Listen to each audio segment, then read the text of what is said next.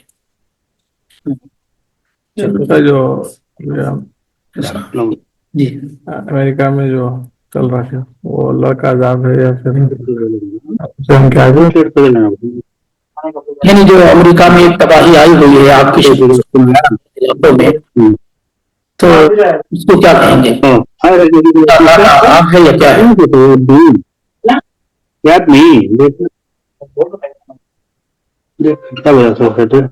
بظاہر ایسی چیز جو اس کے کنٹرول میں نہ ہو اور انسان اس پر کنٹرول نہ کر سکے، اس کی وجہ بھی اس کو معلوم نہ ہو، تو یہ بہت ڈر اور خوف ہوتا ہے کہ اللہ تعالیٰ کی اللہ کا ایک. اور صاف روایت میں اللہ کے نبی صلی اللہ علیہ وسلم نے کہا کہ جس بھی بستی کے اندر اذا ظہر الزنا والربا فی قریۃ فقد احلوا بانفسہم عذاب اللہ، جب کسی قوم میں، بستی میں زنا اور ربا، سود اور زنا عام ہو جاتا ہے تو ایسی بستی والوں پر کیا اللہ کا عذاب نازل ہونا شروع ہو جاتا ہے، چاہے وہ مسلمان ہی کیوں نہ ہو. اور ایسے ہی جو لوگ ظلم کرنے والے ہیں، تو ظلم کرنے والوں سے بھی کیا ہے، اللہ رب العالمین ایک حد تک دنیا میں بھی انتقام لیتا رہتا ہے. تو اس سے ہمیں اور آپ کو عبرت حاصل کرنا چاہیے. ایسا نہ ہو کہ ان پر ہم ہنس رہے ہوں، ہمارے اپنے اندر کتنی کمیاں موجود ہوتی ہیں، ہم بھی کتنے لوگوں پر ظلم و ستم. تو اس سے عبرت اور نصیحت حاصل کریں کہ اس طرح کا کوئی جرم اور گناہ ہم سے نہ ہو جس کے ذریعے سے کیا ہے ہم پر بھی اللہ تعالیٰ کی اس طرح کی کوئی پکڑ آ جائے. اور اللہ کے عذاب کی کئی شکل و صورت ہوتی ہے، ضروری نہیں کہ صرف یہی ایک شکل ہو.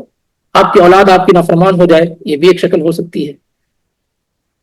روزگار آپ کا مشکل مل جائے، یہ بھی ایک شکل ہو سکتی ہے. یعنی اللہ تعالیٰ کئی جانب سے کیا ہے ہمیں کسی شر اور فساد میں مبتلا کر سکتا ہے ہمارے اپنے کرتوت کی وجہ سے. تو ہر صورت میں انسان کو بہتر اپنے آپ کو بنانے کی کوشش کرنی چاہیے. اور یہ کہ پھل کر کے بہت سارے لوگ کہتے ہیں کہ غزہ میں جو لوگ ہنس رہے تھے اس کا ایک عذاب ہے، یہ کیسے ہمیں معلوم ہے؟ یہ اس کا ہمیں کیسے علم ہو کہ یہی وجہ ہے؟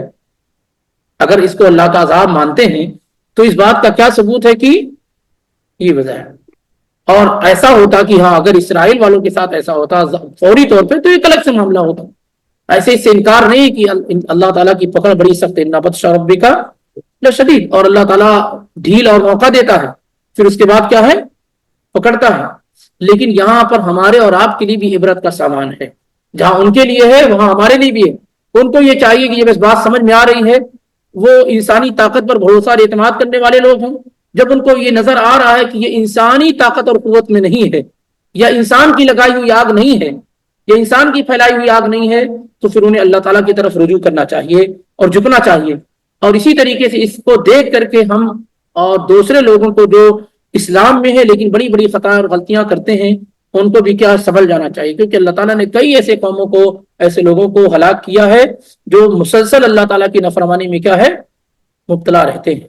یہ اصل میں گناہ کا کام کرنا اور کرتے رہنا اور توبہ نہ کرنا، یہ اللہ کو چڑھانا ہے۔ چڑھانا سمجھتے ہیں نا، یہ اس طریقے سے ہے، چھوٹی چیز نہیں ہے کہ آدمی مسلسل اللہ کی نافرمانی کر رہا ہو، توبہ بھی نہ کر رہا ہو، افسوس بھی نہ کر رہا ہو، اور اس قدر ڈھٹائی کے ساتھ رہ رہا ہو اللہ کی زمین پر، اللہ کی دی ہوئی سانسوں پر اور اللہ رب العالمین کے ٹکڑے پر پل رہا ہو، اور اس طریقے سے یہ ایک طریقے سے خطرناک معاملہ ہے۔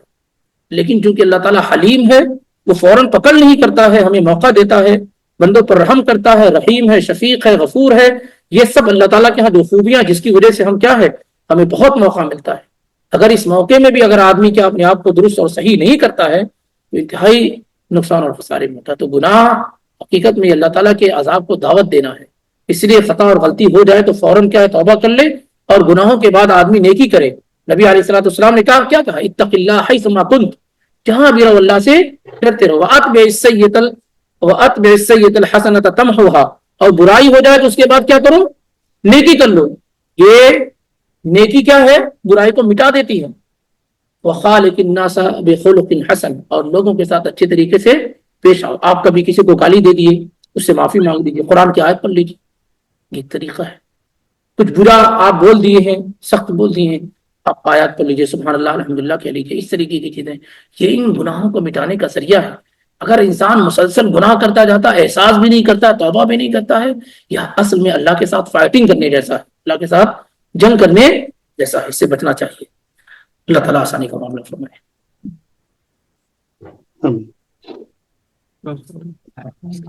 سبحانک اللہم و بحمدک، اشہد ان لا الہ الا انت، استغفرک و اتوب الیک۔ السلام علیکم و رحمۃ اللہ وبرکاتہ۔